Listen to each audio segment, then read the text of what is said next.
It was a quiet morning at Naval Base Coronado, the Pacific wind rolling over the docks carrying the salt of the sea and the echoes of distant gulls. Sailors were lining up in perfect formation, boots polished, uniforms crisp, faces focused. The Navy SEAL Admiral, a man of iron reputation and decades of service, walked across the deck with the calm authority of someone who had seen everything. Or so he thought. His name was Admiral Grant Morrison, a legend among SEALs, respected for his discipline and feared for his unforgiving standards. Today he was here for a simple ceremony, a meet and greet with veteran SEALs and their families, a day of honor and reflection. Among the crowd was a man who didn't stand out. Gray hoodie, worn jeans, an old Navy cap pulled low. He stood beside a teenage girl holding a small American flag. He looked like any ordinary dad, slightly tired, hands calloused from years of work. His name wasn't on any list, no special introductions made. He simply stood in the back, watching quietly. When Admiral Morrison's sharp eyes passed over him, something about that man caught his attention. The stance, the way he scanned the horizon. Calm, steady, not the posture of a tourist, but of a soldier who'd seen fire. Morrison walked toward him, smiling politely. "Morning, sir," the man in the hoodie said with quiet respect. "You served?" Morrison asked, noticing the faded SEAL trident patch stitched onto the man's cap. "A long time ago," the man replied simply. Morrison chuckled. "Once a SEAL, always a SEAL. What team were you with?" The man hesitated, then said softly, "Team 6. The Admiral raised an eyebrow. "Team 6, DevGru, the elite of the elite." But he'd never seen this man before. "Team 6, huh? That's a bold claim. What was your call sign?" Morrison asked, half joking. The man looked up, eyes steady, calm as still water. "Iron Ghost." The name hit Morrison like a blast wave. For a moment, his face froze. The air around them seemed to still. The Admiral blinked, trying to process what he'd just heard. Iron Ghost. He hadn't heard that name in years. A name spoken in classified debriefs, whispered in halls where only ghosts of the battlefield dared linger. You're Iron Ghost?" Morrison stammered. The man gave a modest shrug. "Used to be." Morrison straightened, his playful demeanor gone. The sailors nearby looked confused, unaware of the storm behind the Admiral's eyes. The Admiral had heard the legend, Iron Ghost, the SEAL who disappeared behind enemy lines for 72 hours during Operation Black Halo, and came back alone with classified intel and 12 rescued prisoners. No one ever saw his face in official photos. His name had been wiped from records after a covert discharge. "I thought you were dead," Morrison said quietly. "Sometimes it's easier that way," the man replied. His daughter looked up at him, confused but proud, holding tighter to his arm. The Admiral motioned for the surrounding officers to step back. He studied the man's face, older, maybe mid-40s, but the eyes were unmistakable. Calm, calculating, haunted. The same eyes Morrison had seen in men who carried the weight of too many missions that never made the news. "Why are you here, Ghost?" Morrison asked, voice low. "My daughter wanted to see where I used to work," the man said with a faint smile. "She's writing a school essay about heroes. I told her I knew a few." The Admiral's throat tightened. This wasn't a ceremony anymore. It was history standing before him. As the event continued, whispers spread among the sailors. The Admiral invited Ghost and his daughter to join him inside the operations building. The walls there were lined with photos, SEAL teams, missions, victories. Ghost paused in front of one picture.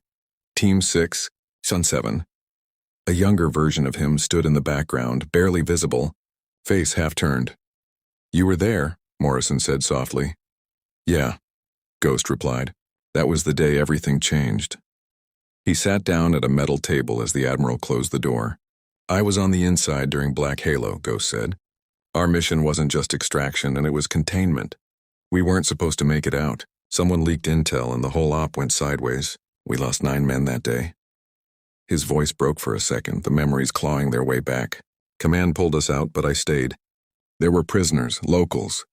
They didn't deserve to die for our mistakes, so I stayed."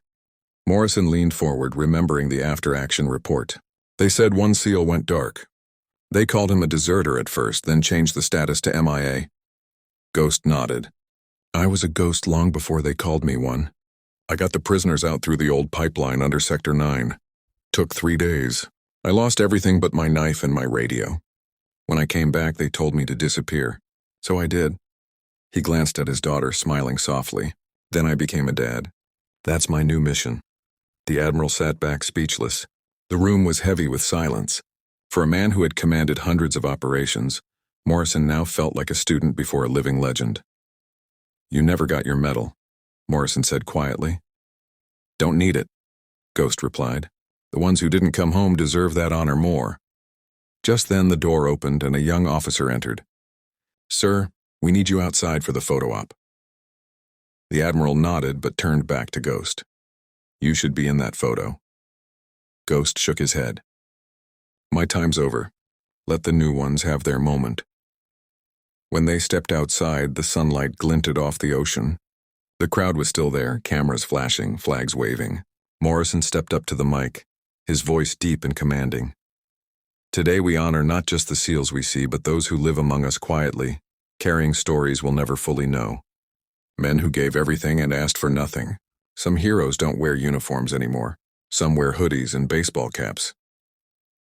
As he spoke, Ghost stood in the back again, blending into the crowd. His daughter looked up, eyes shining with pride. The Admiral paused, turned slightly, and saluted toward him. The crowd, not fully understanding, followed the gesture.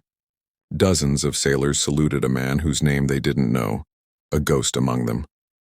After the ceremony, Morrison caught up to him once more. Ghost, if you ever want to come back even just to teach, we could use a man like you. Ghost smiled faintly. You don't need me, Admiral. You've got better men now. But none like you, Morrison said quietly. Ghost simply shook his hand. Keep them alive, sir. That's all the honor I need. He walked away with his daughter, disappearing toward the parking lot. The Admiral watched as they faded into the sunlight. A simple father and his little girl, the deadliest man alive now living the quietest life imaginable. As they reached their old pickup truck, the girl asked, Dad, were you really Iron Ghost? He smiled gently. Once, but now I'm just your dad, she grinned. Still sounds pretty cool. He laughed softly, started the engine and drove off into the fading California sun, the sound of waves behind him and the ghosts of his past finally at peace. That night, as Admiral Morrison sat in his office, he pulled out an old sealed folder marked Classified, Operation Black Halo.